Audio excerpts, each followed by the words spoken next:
everyone, it's Miss Bailee from the Children's Place at the Wood County District Public Library, joining you for another fun-sized story time. Today, I'm going to share Love Mouserella by David Ezra Stein, with permission from Penguin Young Readers Group. What I really like about this book is that it opens the opposite way from a normal picture book. So normally a book would open like this, right? Well, this one opens like this. And I think that's because this book is about Mouserella, who writes a letter to her grandmouse in the mail. And so when you send a letter in the mail, you use an envelope, just like he drew on the cover here.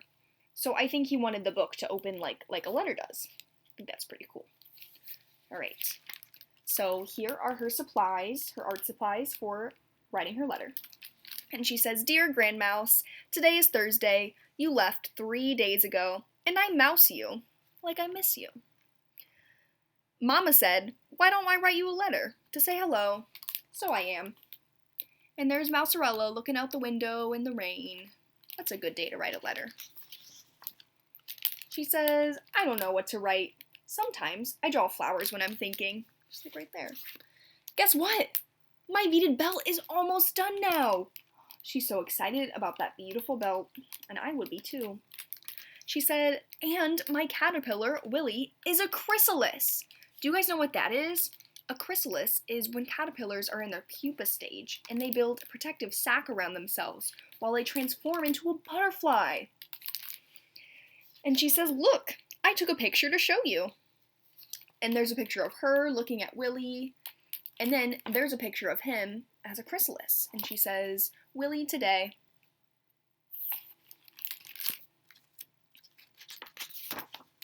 But yesterday, we went back to see that big, mean cat at the zoo. I got his old whisker and walked around with it.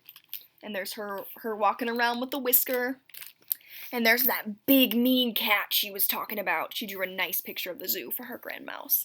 And there's Mouserella, and there's the whisker, and there's her mama, and there's her brother Ernie, and there's her dad mouse. She said, "I wasn't even scared to take his picture. Mama said the whisker probably had germs, so we had to give it back to the zookeeper." That's probably a good call. But look, there's that picture of that big, mean cat, and she says his name is Old Tuna Breath. Oof. On Monday, I finished my huge wall of blocks, so Ernie can't come on my side of the room. And look, she drew a map of their room, and there's the picture of it. There's a picture of her block wall. And she drew a map, and it says me with hearts, and then it says Ernie with a stinky sock, and then this is the block line. She said, but he wouldn't let me borrow his eraser unless I knocked it down. Ernie helped. And there's the aftermath, when he helped knock the block wall down so she could borrow his soccer ball eraser, which is super cool. Have you guys ever had any fun-shaped erasers? I know I did when I was younger. And she said, and remember that ladybug we found? What are they doing? What's she doing with that ladybug? They're playing fetch. She taught her fetch. And she says her ladybug's name is Xenia. And that's all that happened, she says. Oh, and she says that this ladybug has 6 dots. Can we count them? Ready? 1, 2, 3, 4, 5, 6 dots. Pretty cool. But I'm working on my posture. Like you showed me. I walked across the room with a book on my tail.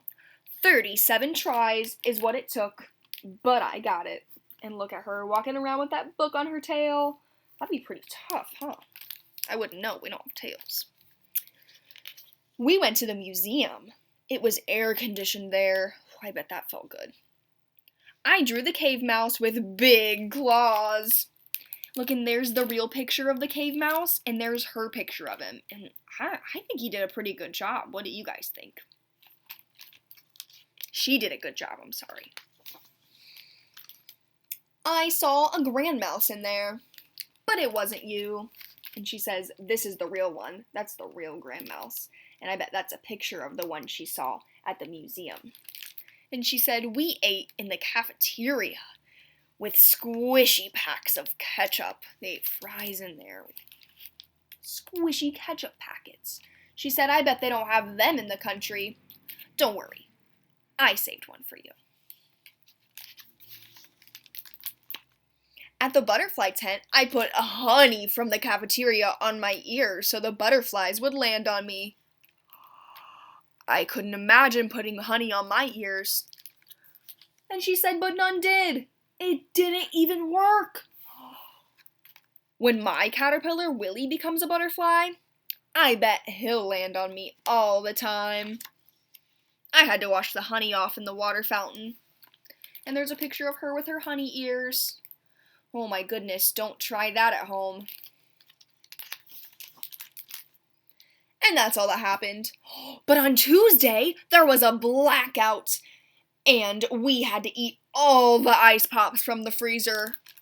That doesn't sound too bad. I wouldn't mind eating a bunch of ice pops.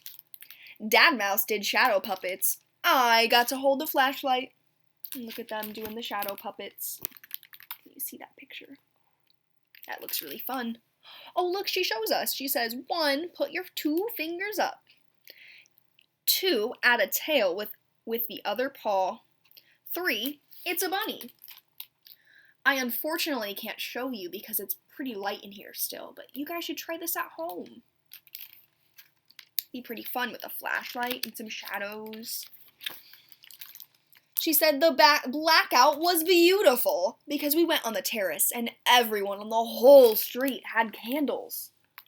Wow, that would be pretty beautiful. All the candles lighting up from the windows.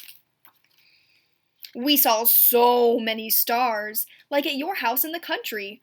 Ernie saw a shooting one, but I think it was a plane. Have you guys ever seen a shooting star? Today, Ernie was building a model, and the glue stunk. I mean, S-T-U-N-K, stunk. So, I went out on the terrace and made sunflower seed parachutes. And look, she drew a stinkometer, and it's at an 11. That's pretty stinky. And then she drew a skunk to show how stinky it was. And there's Ernie building a model boat, which is actually pretty cool. And she shows you how to make her sunflower seed parachute with a napkin and a string and a seed. And she says it flies. And there's her testing it out. I was going to test the parachute, but Mama said not to. Maybe she didn't test it. Well, she's going to. So here I am, writing this letter. Besides, it started raining. Can't really play outside while it's raining, huh? Not very fun. Mama says we won't come see you till the leaf falls off our oak tree. And there's her waiting for the leaf to fall off the oak tree. And Dad Mouse goes back to work, and me and Ernie go back to school, after it's not so hot anymore. And look, she drew her Dad Mouse on vacation. We'll took a picture of him. And then she drew a beach down here with an umbrella and sunshine and the ocean and some sand. That sounds really nice right now. She says, thank you for the camera. Right back. And there's her writing her letter. And there's her camera right beside her. And she says, I mouse you. Just like in the beginning. She says, I miss you. And she used her camera to take all these fun pictures that she shared throughout the whole letter. And she said, smooch. Love, Mouserella. P.S. Don't squash this letter, or you'll break the pack of ketchup. Hopefully it didn't get broken in the mail already. P.P.S. See you soon. And there's her smooching the camera. Her grandmouse. And there's her Dad Mouse taking her to the mailbox to send her letter to her grandmouse. Oh, and it's even raining. That's some dedication to that letter. Have you guys ever written a letter to someone that you love? Maybe this is a good time to do so. Have a grown-up help you. It could be to your best friend from school, or an aunt, or a grandparent, just anybody that you love. I know I like to send letters to my best friend sometimes in the mail. Be sure to share with your friends at the library who you wrote the letter to and why you wrote to them. You could even draw pictures in your letter like Mouserella did. I'm sure your loved one will appreciate it. I hope you enjoy this story, and I hope you do our activity and share your letter with us. Look forward to seeing you soon.